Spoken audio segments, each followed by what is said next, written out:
अस्सलाम वालेकुम व्यूअर्स। आज हमने पढ़ना है चैप्टर नंबर थ्री जिसका नाम है डायनामिक्स में हम पढ़ेंगे सबसे पहले फोर्स, कॉन्सेप्ट ऑफ फोर्स। इसमें सबसे पहले हम कॉन्सेप्ट ऑफ फोर्स में देखेंगे कि फ़ोर्स क्या चीज़ है। फ़ोर्स जो है वो किसी भी ऑब्जेक्ट को पुश करने का, पुल करने का जो है वो नाम है कि उसको हम बोलते हैं फ़ोर्स। किसी भी चीज़ को हमने जब कोई पुश करना है, अपनी तरफ खींचना है या अपने से परे धकेलना है, तो हम उसके लिए जो भी फोर्सेस यूज़ करते हैं, जो भी फोर्स अप्लाई करते हैं, तो वो हमारी जो होती है वो फ़ोर्स होती है किसी भी चीज़ को अपनी तरफ खींचने में या फिर उसको अपने से परे धकेलने में, यानी पुश और पुल करना होता है। जब भी हम किसी भी ऑब्जेक्ट को पुश या फिर पुल करते हैं तो वो क्या करता है कि उस ऑब्जेक्ट को या तो हम स्टार्ट करते हैं या फिर उसको स्टॉप कर देते हैं या फिर उसकी मैग्नीट्यूड और उसकी डायरेक्शन को चेंज करते हैं।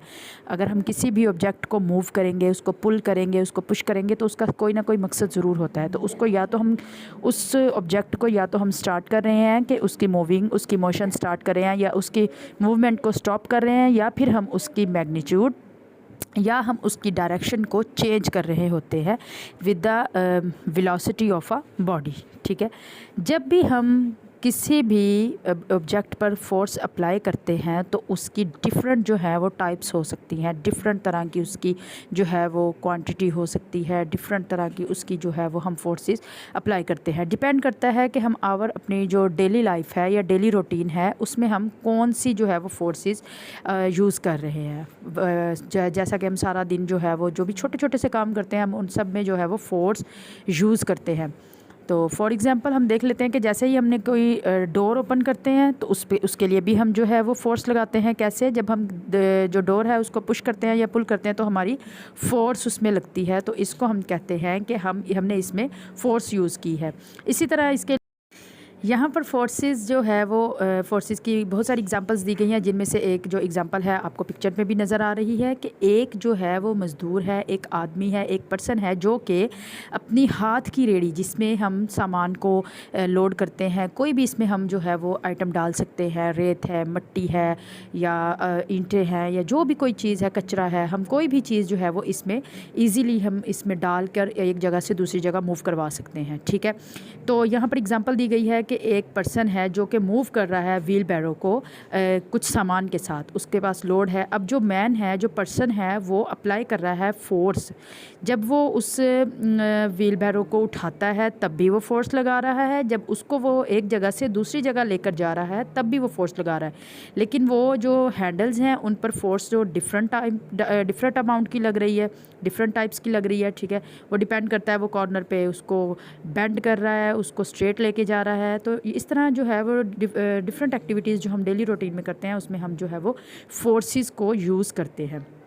अब फोर्स जो है वो दो तरह की हो सकती हैं, उसकी दो तरह की मेजर टाइप्स हो सकती हैं, कॉन्टैक्ट फोर्सेस और non contact forces. Contact forces में हमारे पास ऐसी फोर्सेस हैं जो कि टू बॉडीज़ के दरमियान होती है। जैसे कि दो बॉडीज़ हैं, जैसे अभी हमने एक ऊपर एग्जांपल पढ़ी है, एक तो बॉडी जो है वो पर्सन हो गया, दूसरी बॉडी वो जिस पर काम हुआ जा रहा है। ठीक है, एक ऑब्जेक्ट होता है और एक ऑब्जेक्ट को करने वाला है। ठीक हो गया।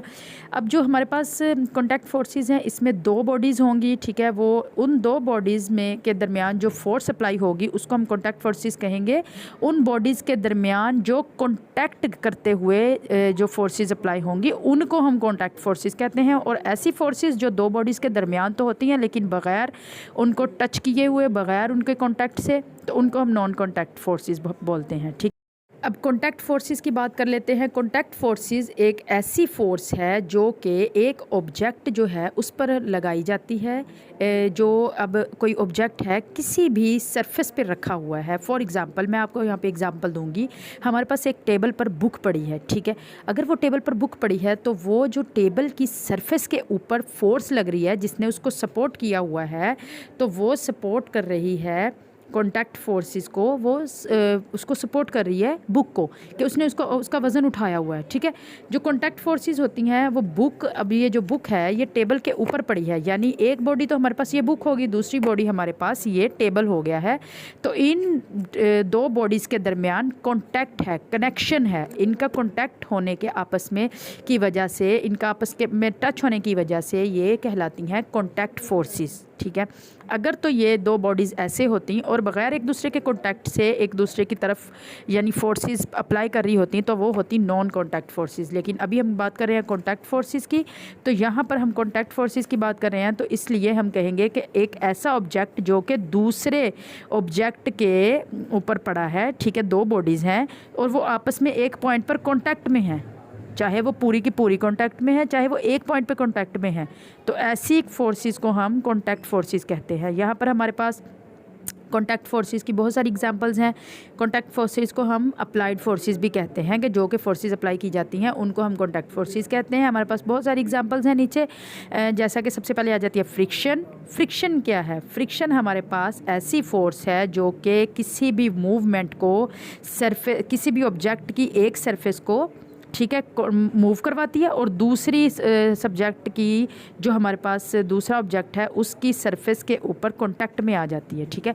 यानी दो बॉडीज़ एक दूसरे के साथ कांटेक्ट में है, ठीक है, एक ऑब्जेक्ट जो है वो कांटेक्ट में आएगा दूसरे की सरफेस के ऊपर, ठीक है। जैसा कि हमारे पास ये ऑब्जेक्ट है और ये दूसरे की एक टेबल है, दूसरा ऑब्जेक्ट उसकी सरफेस के साथ जो है वो कांटेक्ट में आ रहा है, तो इसको हम कहते हैं, ये इनके दरमियान जो फोर्स प्रोड्यूस हो रही है, ऐसी फोर्स को हम नेम देंगे फ्रिक्शन का, ठीक है। उसके बाद हम बात कर लेते हैं ड्रैग फोर्सेस की। ड्रैग फोर्सेस एक ऐसी रेजिस्टेंट फोर्सेस हैं जो कि एक बॉडी के मूव करने से पैदा होती हैं, ठीक है, प्रोड्यूस होती हैं।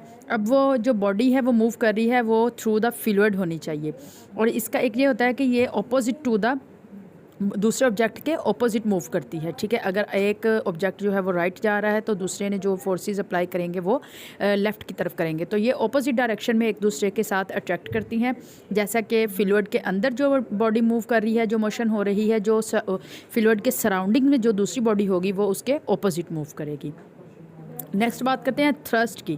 थ्रस्ट फोर्सेस ऐसी फोर्सेस होती हैं जो कि अपवर्ड की तरफ जो है वो एक्सर्ट की जाती हैं लिक्विड के थ्रू। फॉर एग्जांपल, जब भी हम कोई वाटर लेते हैं, वाटर के अंदर हम कोई भी टॉय है, कोई भी इस तरह की कोई भी ऑब्जेक्ट लेते हैं जो कि हम पानी के अंदर उसको डिप करने की कोशिश करते हैं। जैसे ही हम किसी भी पानी के अंदर किसी भी ऑब्जेक्ट को डिप करने की कोशिश करते हैं, हम उसको नीचे प्रेस करते हैं, लेकिन उन वाटर के अंदर कुछ ऐसी फोर्सेस होती हैं जो कि अपवर्ड जो होती हैं वो अप्लाई होती हैं, ठीक है। वो जो वाटर के अंदर जो फोर्सेस होंगी वो उस जो टॉय है या जो भी कोई ऑब्जेक्ट है जिसको हम पानी के अंदर डिप करने की कोशिश कर रहे हैं, तो पानी के अंदर वो फोर्सेस मौजूद होती हैं जो कि उस टॉय या फिर उस ऑब्जेक्ट को ऊपर की तरफ मूव करती हैं, ठीक है, ऊपर की तरफ धकेलती हैं।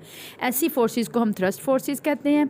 हम जैसे ही किसी भी चीज़ को, किसी भी ऑब्जेक्ट को हम पानी के अंदर गहरा या डीपर उसको हम डिप करने की कोशिश करते हैं, वो फोर्सेस उतनी ही तेज़ी के साथ हमारा जो है वो ऑब्जेक्ट को ऊपर की तरफ, अपवर्ड की तरफ जो है वो बैक करने की, उसको ऊपर जो है वो धकेलने की कोशिश करती हैं। तो इसीलिए हम फील करते हैं कि जैसे ही हमने ऑब्जेक्ट को नीचे मूव करने की, ज़्यादा डीप करने की कोशिश की, वैसे ही हमारी फोर्सेस ने उसको ऊपर करने की कोशिश की। यही वजह है जो हमारी शिप हैं जो कि सी के अंदर तैरती हैं, समंदर के अंदर तैरती हैं, वो इसी फोर्स की शिप जो है वो पानी के अंदर जो है वो डूबती नहीं है, बल्कि ऊपर ऊपर तैरती रहती है, क्योंकि पानी के अंदर जो फोर्सेस होती हैं वो उसको अपवर्ड की तरफ जो है वो धकेलती हैं, अपवर्ड उसके ऊपर फोर्स लगाती हैं। तो ये फोर्स जो कि उसको ऊपर की तरफ धकेल रही है और वो फोर्स जो कि शिप नीचे को लगा रही है, इसी वजह से, इन्हीं फोर्सेस की वजह से जो शिप का वेट है वो बैलेंस में रहता है और जो शिप है वो समंदर के ऊपर तैरती रहती है, फ्लोट करती रहती है, वो अंदर जो है वो डिप नहीं होती, ना ही वो उसके डूबने का ख़तरा होता है।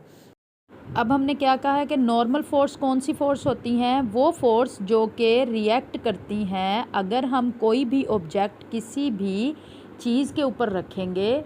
फॉर एग्ज़ाम्पल, हम इसकी एक एग्ज़ाम्पल लेते हैं कि हमने टेबल के ऊपर बुक रखी है, ठीक है, टेबल की सरफेस के ऊपर हमने कोई बुक रखी है। अब टेबल क्या है? टेबल, जो बुक है वो ऑब्जेक्ट है। टेबल क्या है? जिसके ऊपर, जिसकी सरफेस पे बुक रखी गई है, हाँ जी, और जिसकी सरफेस पे बुक रखी गई है, ऑब्जेक्ट क्या है? बुक, ठीक है। अगर हम देखें कि ये वो फोर्सेस हैं जो कि किसी भी चीज़ की सरफेस के ऊपर रखे गए ऑब्जेक्ट पर लगाई जाती हैं, एक्सर्ट की जाती हैं, उनको हम कहते हैं नॉर्मल फोर्स।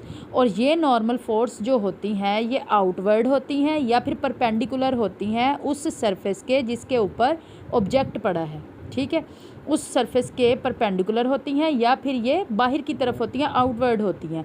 इन फोर्सेस को हम सपोर्ट फोर्सेस भी कहते हैं, क्योंकि किसी भी ऑब्जेक्ट को जो जिस भी सरफेस ने पकड़ा हुआ है, जिस भी सरफेस के ऊपर वो ऑब्जेक्ट पड़ा है, जाहिर है वो सरफेस उसको सपोर्ट भी कर रही है। इस वजह से हम नॉर्मल फोर्सेस को सपोर्ट फोर्सेस भी कहते हैं, क्योंकि उस ऑब्जेक्ट को सरफेस ने सपोर्ट किया होता है, इसलिए इन फोर्सेस को क्या कहते हैं, सपोर्ट फोर्सेस भी कहते हैं। आगे हम बात कर लेते हैं एयर रेजिस्टेंस की। एयर रेजिस्टेंस कौन सी रेजिस्टेंस होती है? ये वो रेजिस्टेंस है जो कि एयर हवा की तरफ से प्रोड्यूस की जाती हैं, हवा की तरफ से होती हैं जब भी कोई ऑब्जेक्ट जो है वो हवा में गिर रहा हो। जैसे ही हवा में कोई ऑब्जेक्ट गिर रहा हो, ऊपर खड़े हों हम, कोई भी चीज़ फेंके, हवा चल रही हो, तो हवा जो है वो उस ऑब्जेक्ट को इधर उधर पुल करेगी, फोर्स जाहिर है उन पे लगेगी, तो उसको हम वो रेजिस्ट करेगी उस चीज़ को नीचे मूव। एयर रेजिस्टेंस ऐसी रेजिस्टेंस जो कि हवा में प्रोड्यूस होती हैं। कब? जब भी हम कोई चीज़ जो है वो ऊपर खड़े होकर गिराएंगे, जब भी कोई ऑब्जेक्ट जो है वो नीचे गिराया जाता है हवा के ज़रिए, तो वो उसमें रेजिस्टेंस पैदा करती है। ऐसी रेजिस्टेंस को हम एयर रेजिस्टेंस कहते हैं। आगे है टेंशन फोर्स। टेंशन फोर्स यानी खिंचाव से जो फोर्स प्रोड्यूस होती हैं, खिंचाव में जो फोर्सेस लगती हैं, उनको हम टेंशन फोर्स कहते हैं। ये फोर्स जो होती है अक्सर औकात रस्सी के ज़रिए प्रोड्यूस होती हैं। यानी हम अगर कोई भी रस्सी है, अगर उसको कोई इंसान खींच रहा है या उसके साथ कोई सामान बांधा हुआ है, तो वो उस सामान की वजह से खिंच रही है, तो उस रस्सी में जो खिंचाव आ रहा है उसको हम, उसमें जो फोर्सेस प्रोड्यूस हो रही हैं उनको हम टेंशन फोर्सेस कहते हैं। ठीक है, इलास्टिक फोर्सेस जो होती हैं ये वो फोर्सेस होती हैं जो कि किसी भी मटेरियल्स में पाई जाती हैं। यानी अगर हम कोई भी मटेरियल है, इलास्टिक का है ना, फॉर एग्जांपल स्प्रिंग है, तो हम उसको खींचते हैं, खींच के जब हम उसको छोड़ते हैं तो वो अपनी पहले वाली शेप पे वापस आ जाता है ना। ऐसे ही होता है ना, जिस भी चीज़ में इलास्टिसिटी होती है, कोई भी स्प्रिंग है, हम उसको अगर खींचते हैं तो हम उसको छोड़ते हैं तो वो अपनी जगह पर अपनी पहली वाली शेप में वापस आ जाता है। इसका मतलब है कि वो जो फोर्सेस उसको उसकी वापस अपनी पहली वाली ओरिजिनल शेप में लाने के लिए लगी हैं, उनको हम इलास्टिक फोर्सेस कहते हैं। फॉर एग्जांपल रबर बैंड्स हो गए, स्प्रिंग्स हो गए, या फिर ट्रैम्पोलिन होगी, ये इसकी एग्जांपल्स हैं। अगर कोई रबर बैंड है, अगर हम उसको भी खींचते हैं, रबर बैंड पता है ना, पोनियाँ वगैरह, पोनी टेल होती हैं, या कोई भी, हम अगर उनको खींच के तोड़ मरोड़ भी देते हैं, अगर हम उनकी ओरिजिनल शेप को ख़राब भी कर देते हैं, तो जब हम उनको छोड़ देते हैं तो वो वापस अपनी ओरिजिनल शेप में आ जाते हैं। और उनको ओरिजिनल शेप में लाने के लिए जो फोर्सेस यूज़ होती हैं उनको हम इलास्टिक फोर्सेस कहते हैं। और इनकी एग्जांपल्स में हम क्या लिखेंगे? रबर बैंड्स लिखेंगे, स्प्रिंग्स, जिसकी मैंने पहले एग्जांपल दी कि स्प्रिंग होते हैं